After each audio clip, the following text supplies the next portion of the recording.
So, 30 years ago, the New Israel Fund was really visionary because the folks of the NIF realized that it's not enough just to give money to the organizations, but that they should also give them capacity building, which is what we call the technical assistance that we provide organizations through training and consulting. So capacity building is now a very common notion in Israel, but 30 years ago, nobody spoke about that, and the folks here in San Francisco and in Israel were really recognizing the need for that. As the operational arm of the New Israel Fund, this is what we do. We provide consulting and training to organizations, to activists, who really want to take the values of social justice and democracy in Israel and take them down to earth and promote the issues of housing rights for immigrants and veteran Israelis, or to ensure that the residents of the mixed cities in Israel, both Jews and Arabs, can create together the real shared civic space, or to ensure that Orthodox women are not pushed out of the public eye.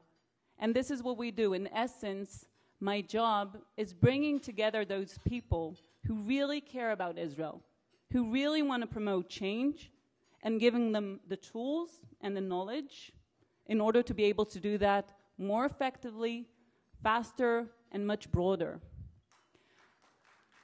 And one of those people is Chaim Bar Yaakov. You can actually see a picture of him in one of the pictures that is running here.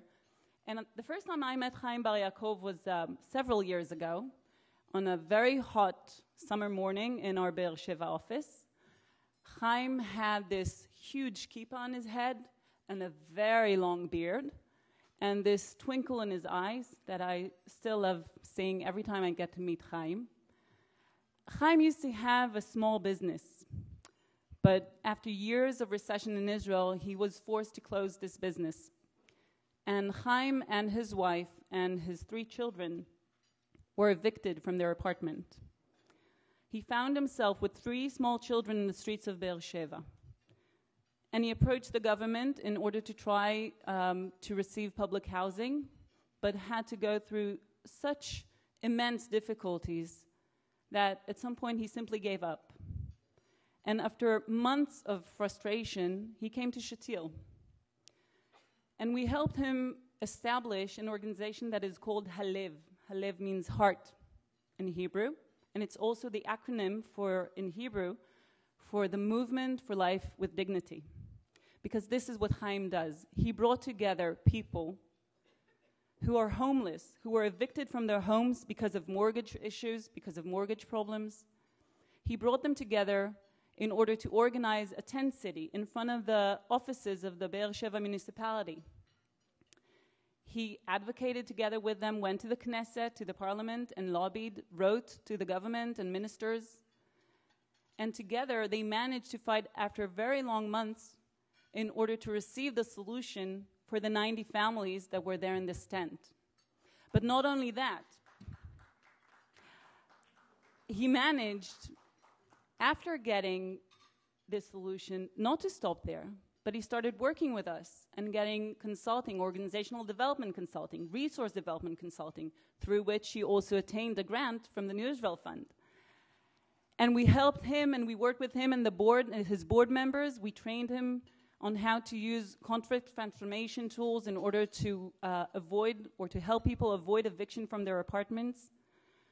We helped him use the tools in order to really build a movement, a community of power.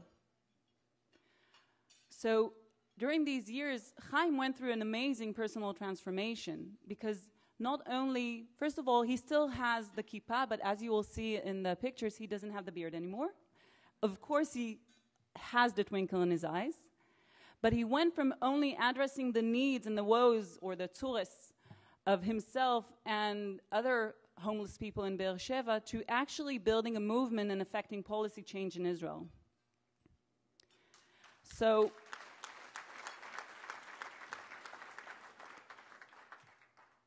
I fell in love with Shatil 11 years ago when I realized that I can take the professional tools that I had as a social psychologist and put them into practice in order to promote the values and causes I most deeply believe in.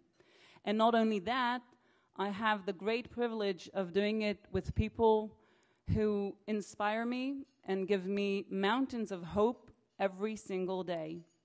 I thank you all for being a part of that. And I have to tell you that social change is the heartbeat of organization. The wisdom which enables us to really be cutting edge is our ability to find and to work with those who embody the change in Israeli society that we all here want to see. Thank you very much.